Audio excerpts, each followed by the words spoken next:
தேவன் கோபப்படுவார்.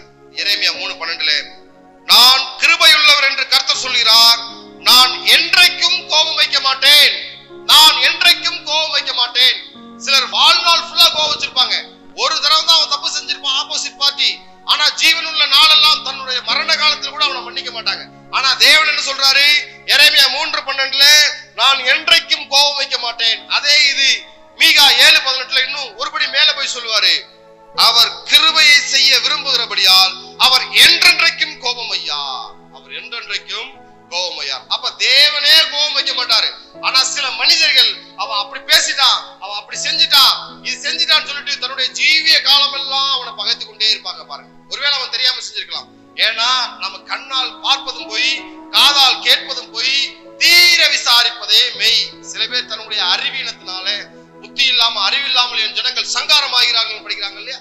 அதே போல அறிவீனத்தினாலே நிறைய பேர் தன்னுடைய வாழ்க்கையை இழந்து கொள்கிறத பார்க்கலாம். யோபு